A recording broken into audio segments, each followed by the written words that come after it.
You've got a deadline looming. The clock is ticking, and you know you should be working. But instead, you're doing anything else? Scrolling through social media, tidying up your desk, or maybe even watching this video. Sound familiar?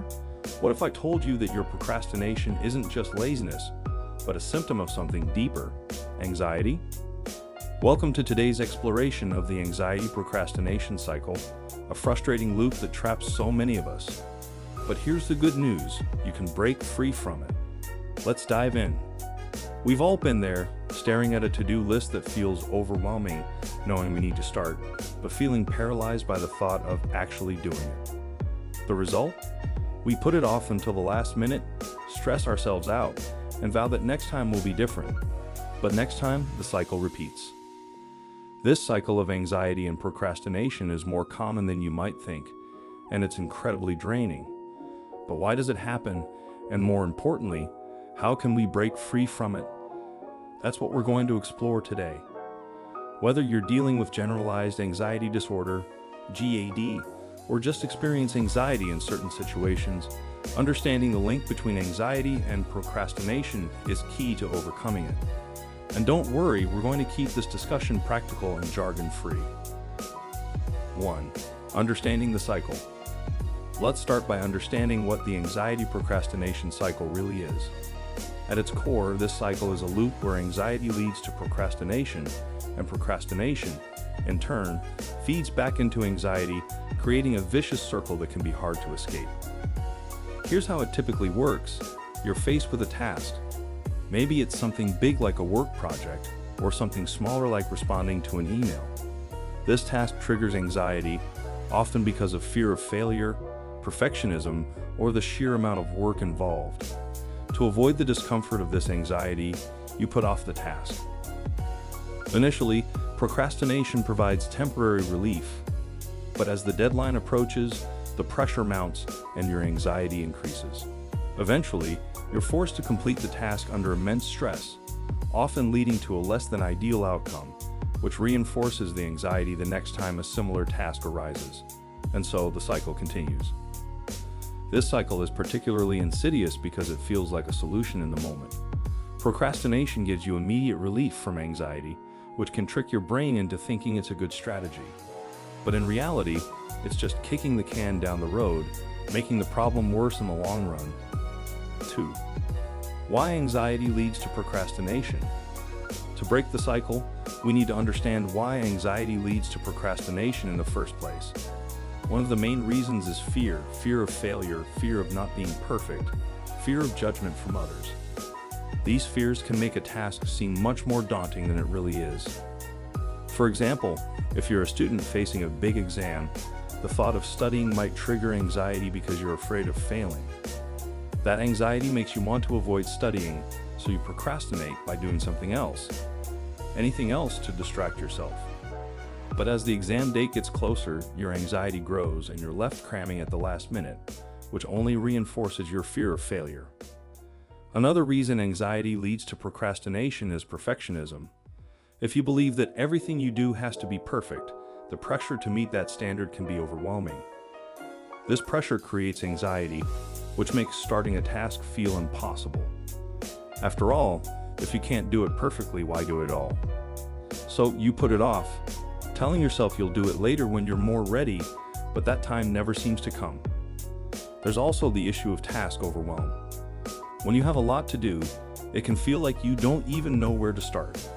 This feeling of being overwhelmed can trigger anxiety, leading you to procrastinate as a way to avoid the stress of figuring it out. But as the tasks pile up, your anxiety increases and the cycle continues. 3. How procrastination feeds back into anxiety. Now let's talk about the flip side, how procrastination feeds back into anxiety. When you procrastinate, you're not actually solving the problem, you're just delaying it. This delay creates a sense of guilt and self-doubt. You start thinking, why can't I just get this done? What's wrong with me? These thoughts can increase your anxiety and make the task seem even more difficult. As the deadline approaches, the pressure mounts and your anxiety skyrockets. You might find yourself in a panic, trying to complete the task at the last minute, which is far from ideal. The result is often lower quality work, which only reinforces your fears and anxieties the next time you face a similar task. This is where the cycle becomes so destructive. Each time you procrastinate, you're training your brain to associate tasks with anxiety.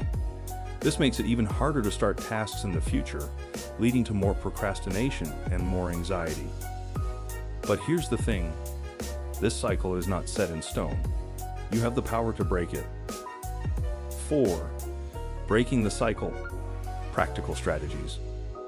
So, how do we break free from the anxiety-procrastination cycle?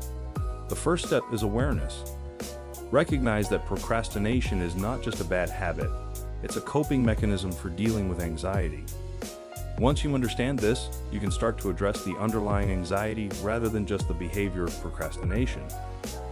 Here are some practical strategies to help you break the cycle. 1. Break tasks into smaller steps.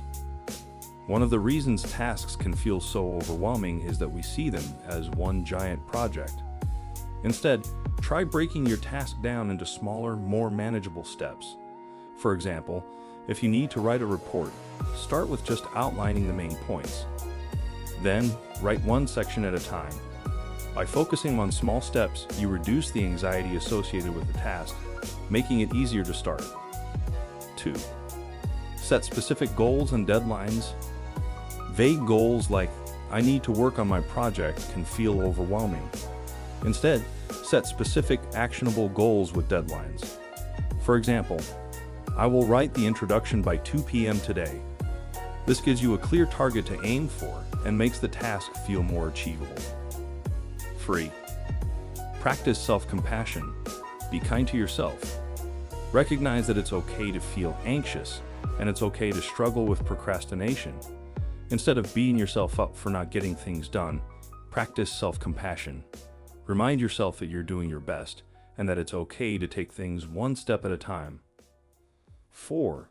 Use the Pomodoro technique. The Pomodoro technique is a time management method that involves working for 25 minutes, then taking a 5-minute break. This helps you break tasks into manageable chunks of time and reduces the anxiety of having to work for long periods. After 4 Pomodoros, take a longer break of 15 to 30 minutes.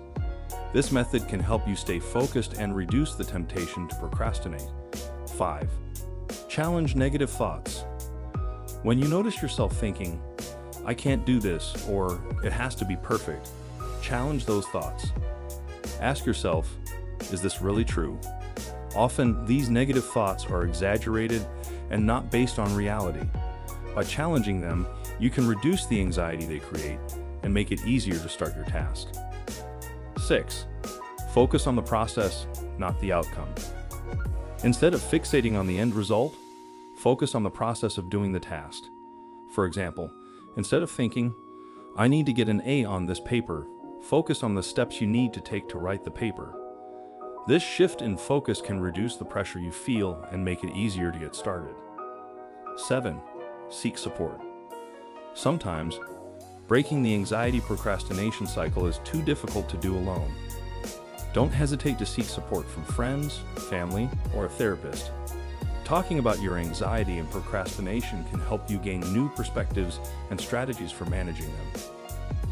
Breaking free from the anxiety-procrastination cycle isn't easy, but it's possible. It starts with understanding the cycle, recognizing your triggers, and taking small, manageable steps to address both your anxiety and your procrastination. Remember, you don't have to be perfect. It's okay to take things one step at a time, and it's okay to ask for help when you need it. The important thing is that you're taking action and moving forward, no matter how small the steps. Thank you for joining me on this journey today. If you found this video helpful, don't forget to like, share, and subscribe for more content on mental health and personal growth. Together, we can break the cycle and create a life of productivity and peace.